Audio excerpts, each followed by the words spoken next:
18C.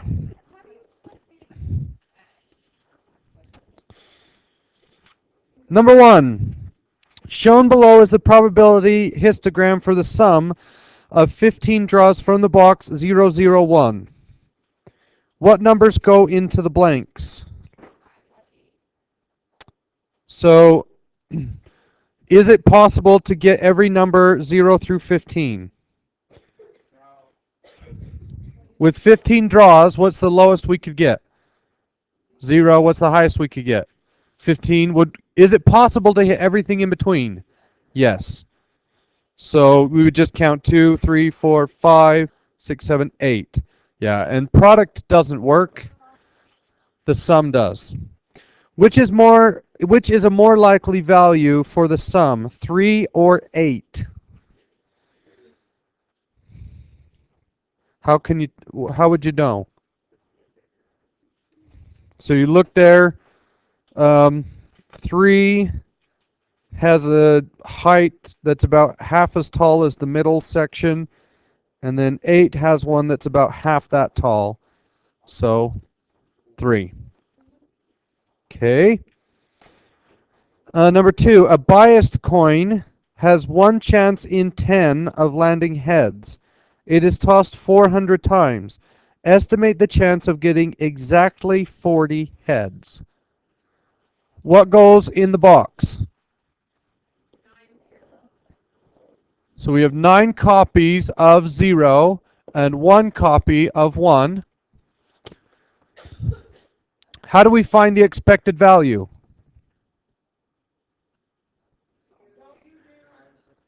Well, we need the average of the box. What's the sum of the box? Add all the tickets up and we get 1. And to find the average of the box, we divide that by 10 because there are 10 tickets. Okay, or does everybody get that? The average of the box, we have 10 tickets, 9 zeros and a 1. So we add up the box and we get 1.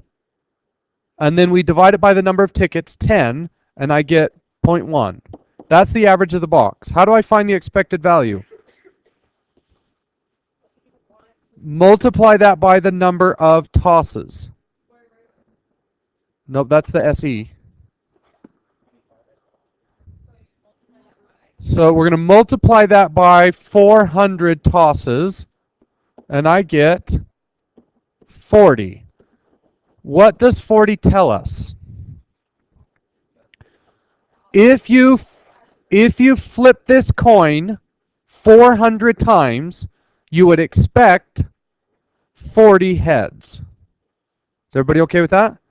Average of the box times the number of draws. Okay, now we need the SE. We can use the shortcut for the SE. To find the SE, I need to take the SD of the box and multiply by the square root of the number of draws. Okay, so we're going to use the shortcut for the SD. Yeah, so we can use the shortcut because there are only 2 numbers. The shortcut is big minus small times the square root of the fraction, so the big fraction times the small fraction. So 1 minus 0 is 1 times the square root of 1/10 times 9/10. So it ends up just being the square root of 1 divided by 10 times 9 divided by 10. And we get 0.3. Just as a reminder, yes, what does 0.3 tell us about the box? On average, every ticket is 0.3 away from 0.1, the average. The SD is always the average distance from the average. Right. So does everybody remember that? The average of the box is 0.1. That's how much each ticket is worth on average. You multiply that by 400 and you find the expected value for 400 draws. The SD of the box tells us, on average, the tickets are 0.3 units away from the mean, which is 0.1. Now, the box is not normal, not even close to normal, right? We have 9 copies of 0 and 1 copy of 1. But the sum of the draws will become normal the more times we draw. Even though the box is not normal, the sum will become normal if we do lots and lots of draws. Okay? So now, I take the SD and I multiply it by the square root of the number of draws. What's the square root of 400? I'm going to times this by 20. So 0.3 times 20. What does this number say? That's the SE. What does the SE stand for? So we would expect 40 heads, give or take 6. How many people will be within 6? 68%. Abby, put it away. You need to learn this. So 68% of the people will be between 34 heads and 46 heads. Everybody's okay with that? This question wants to know, how many people will get exactly 40? So I need to draw my normal curve. My average is 40, and I want to know how many people land in this column. Well, what are the bounds of that column? The left side is 39.5.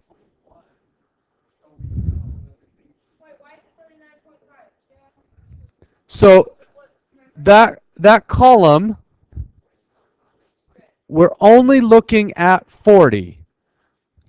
The people who got exactly 40. So that would be the area of 39.5 up to 40.5. So this one will be 40.5. Oh yeah, you missed it. That makes sense? I forgot you were gone. Okay. Well, how far away is the left bound from the average? 0.5. So the distance is 0.5. What's the z-score? 0.5 divided by the SE. Yes, 0.5. 0.3 is the SD of the box. Okay. Now, just to remember, the SE will get bigger and bigger and bigger the more draws we do. But the SE divided by the number of draws will get smaller and smaller and smaller. Wait, so doing 0.5 divided by 6 gives you what? The z-score for the area. So 0.5 divided by 6 is 0.08. And that's a negative, right? What's the right side going to be? 0.08. Can we use the table in this case? Yes. Why can we use the table? It's the middle area. Whenever you want middle area and you're going, the negative z and the positive z are equal? No, this table, if you're going left and right the same distance, then you just look up 0.08. So 0.08 is 6%. So is 40 very likely? Are you guys confused? Where did you get stuck?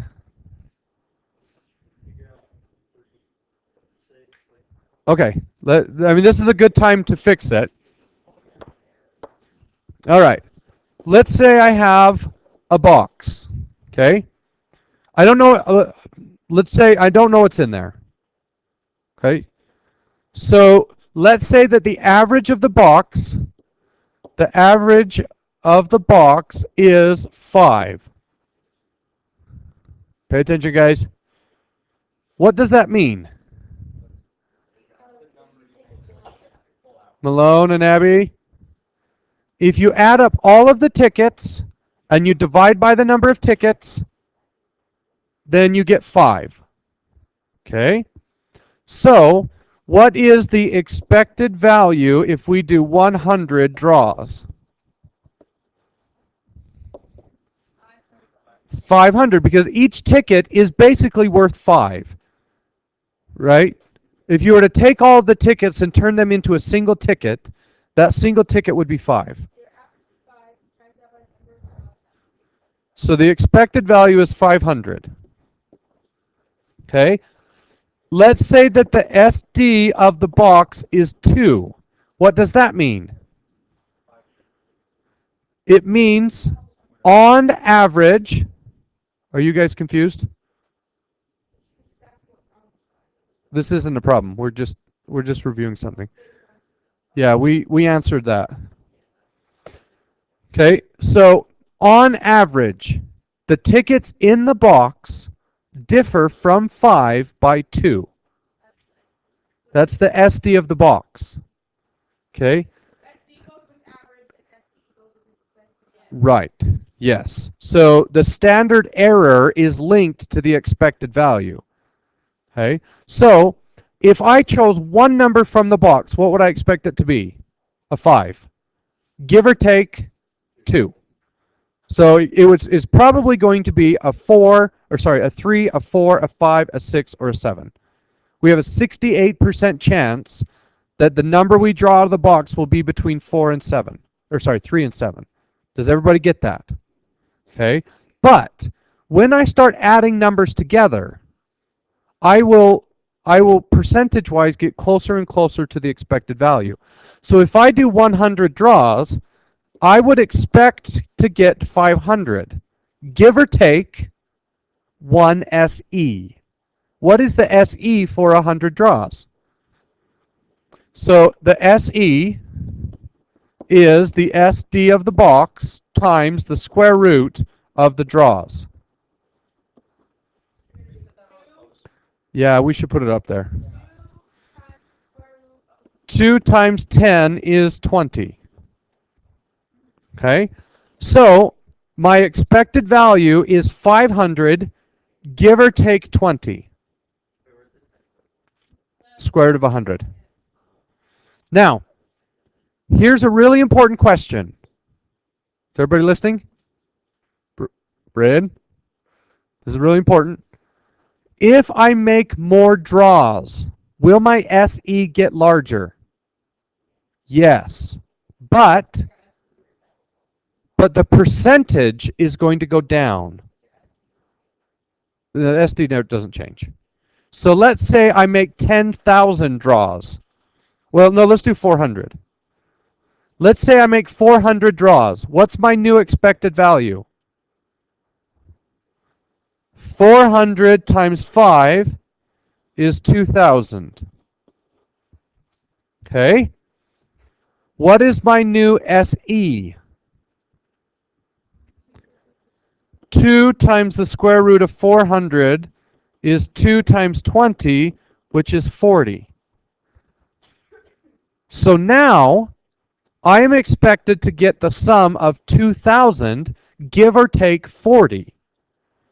So I'm likely further away from the expected value than I was before. I just made it up. I just said, now we're going to do 400 draws. Okay? But, look at this. So, where am I? We want to do 20 divided by the number of draws. So 20 divided by 100. I expect to be off by... Did I do that wrong? Oh, it'd be 500, right? sorry, 20 divided by 500, I would expect to be within 4% of the expected value. Okay, does everybody get that? 500. So this is not a question that's in there. I just want to make sure you understand what's going on. So, Malone, quit the side talking. You and you and you. Okay, so listen to this. Shh. So, if I make 100 draws, I expect to get 500, right? And my absolute error goes up the more draws I make. But my percent error goes down. So when I make 100 draws, I expect to get 500, give or take 20. So to find the percent error, I take 20 and divide it by 500, and I get 4%. So, no, it's 500, give or take 4%. We could be up to 4% off. Okay, that just means that's our error, our percent error. Right. So now, when I have 400 draws, everybody watch this, I expect to get 2,000, give or take 40. Now 40 is further away from the expected value than 20 was. My chance error goes up. But 40 divided by 2,000 is going to be less than 4%. So now I do 40 divided by 2,000, and now I'm within 2%.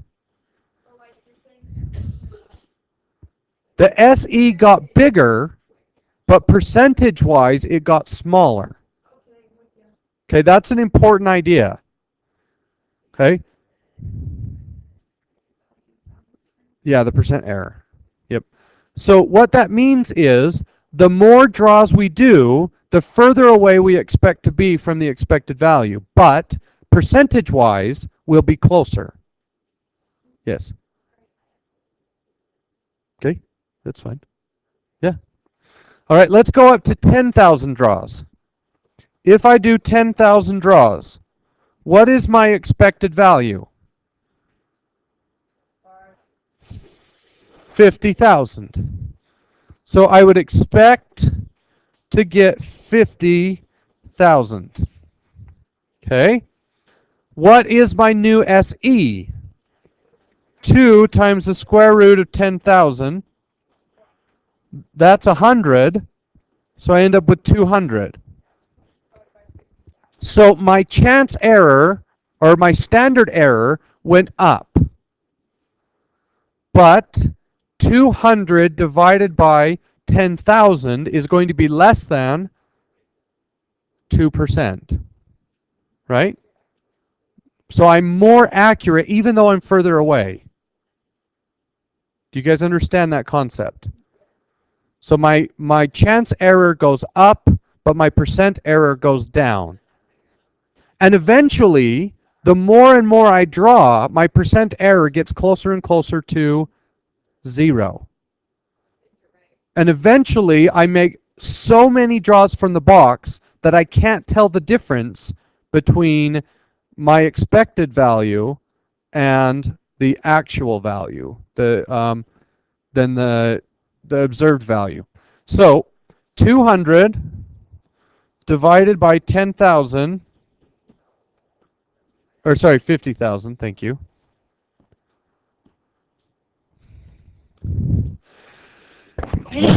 Now I'm, excuse me, now I'm less than 0.5%. Okay, now this section doesn't ask those questions. Those came from a different section, but you need to understand that. The more draws you make, the chance error goes up, but the percent error goes down. And the closer you get to an infinite number of draws, the closer the percent error gets to 0. Wait, so this will not be on the test. Well, it will be in some way or another. But I just wanted to make sure that you understood what the chapter's saying. Okay. We finished 2, correct? Number 3. The coin in exercise 2 is tossed 25 times. Suppose the normal approximation is used to estimate the chance of getting exactly 1 head. Would the estimate be just about right, too high, too low? So we're going to toss a coin 25 times. So we have this box here. My expected value is going to be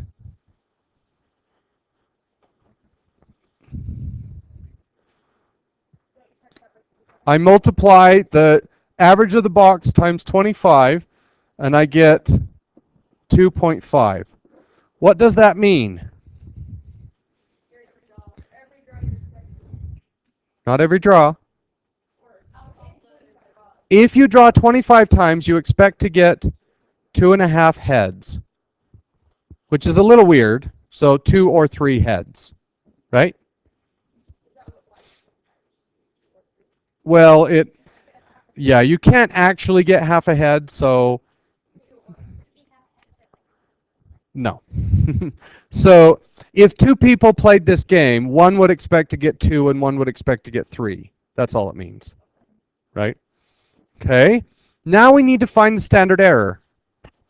Well, we know that the SD of the box is 0.3. Okay. So I need to multiply that by the square root of 25. So 0.3 times 5 is 1.5. What does that number mean? That's the SE. What does the SE tell me? Right. The expected value is 2.5 heads, give or take 1.5 heads. So that would be somewhere between 1 and 4.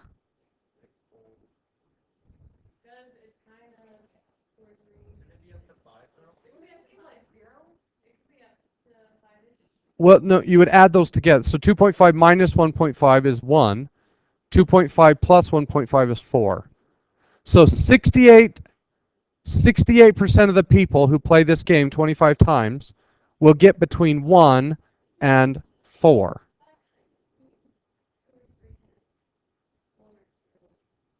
What? No, we're not rounding. We don't need to round. So here is 2.5.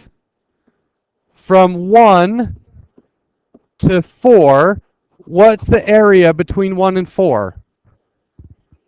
68%.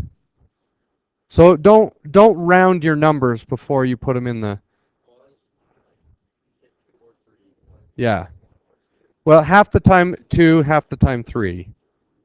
Because 2.5 doesn't really exist. But that's okay.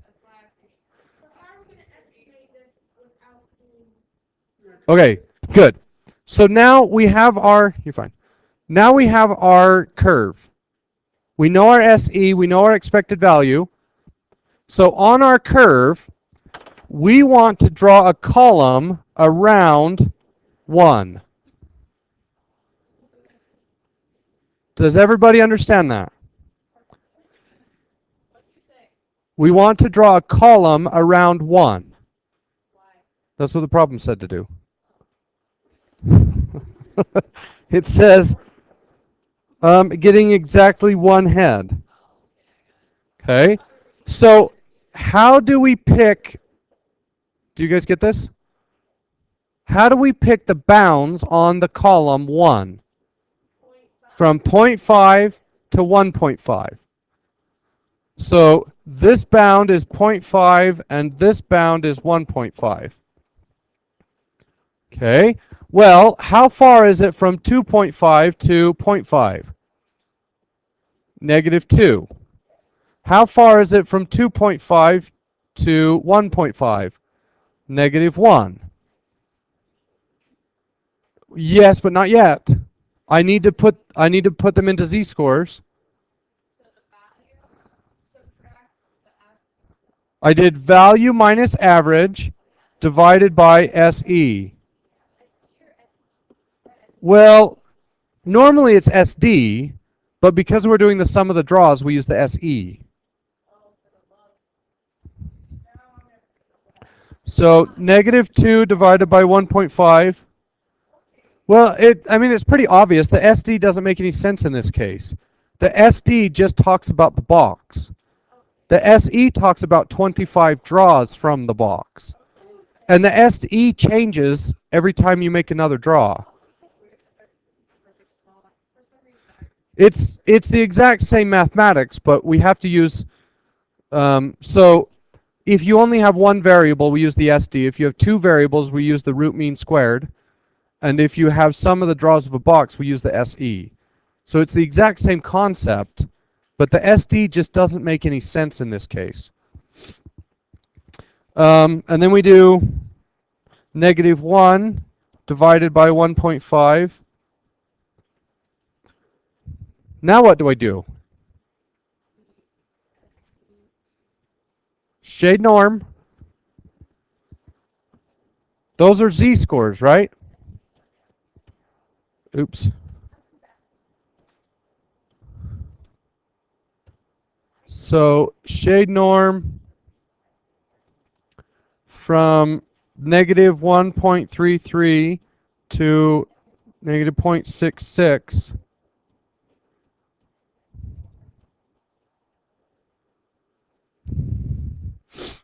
And I end up with, where'd it go? Huh. It was there for a second and it disappeared.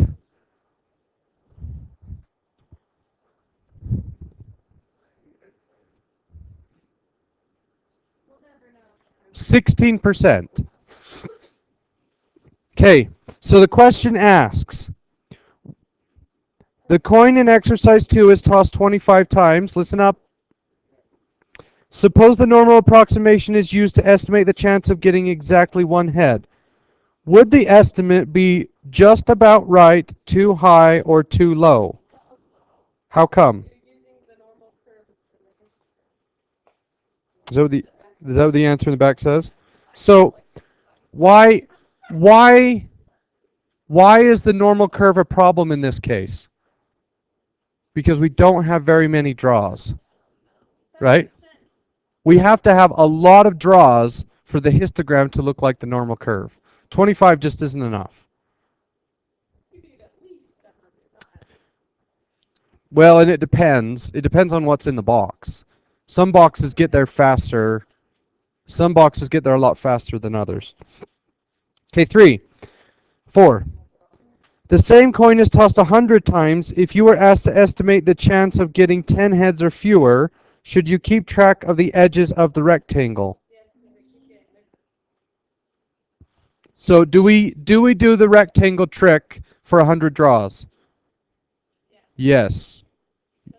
That blocks it. Right. The more draws you have, the less need you have of calculating the edges. Okay. 5, 25 draws are made at random with replacement from each of the boxes below. The probability histograms for the sums are shown in scrambled order. A would match up with 2, right? So A and 2 match up. Okay. So which histogram is going to be more lopsided, B or C? C. How come? Because the box is more lopsided. So C goes with 3 and B would go with 1. Shown below are probability histograms for the sum of 100, 400, and 900 draws. Okay? So which one of those is 100 draws? Probably 1. 400 would be 2, and 900 would be 3. The more draws we make, the closer it gets to a normal curve, even though the box isn't normal. Okay, this exercise refers to the top panel of figure 9, which shows the probability histogram of 25 draws from the box 129. The chance that the sum equals 100 is 1, the area between 99.5 and 100.5 under the probability histogram, or is it the area under the normal curve between 99.5 in standard units and 100.5 in standard units? So do we use the probability histogram or the normal curve for 100 draw or from 25 draws? The histogram. When can we use the standard curve? Alexis, are you on your phone? When you do a lot of draws, then you can use the normal curve. First one's free. Yeah. Yeah, but it does prevent you from getting an H, so 8. This exercise, like the previous one, can be worked using the top panel of figure 9 among the options listed below. The sum of 25 draws from the box 129 is most likely to equal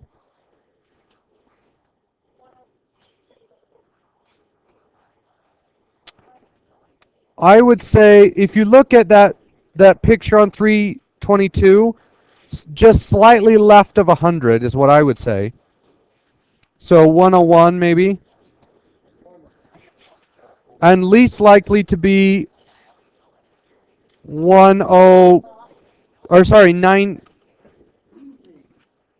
So the top of that hump is about, oh, that's a tough one. We're not going to do that. That's a dumb question. Yeah, don't do 8. Okay, 9. This exercise refers to figure 10. The expected value for the product is huge. The chance that the product will exceed this number is much smaller than 50%. There are 100 rectangles in the histogram. The width of each rectangle is, I think it's a tenth. Oh, in millions. So it's going to be a tenth of a million, which is 100,000. And which is a more likely range? For the product, the range, yeah. Don't worry, 9's a dumb one too. We're not going to do that.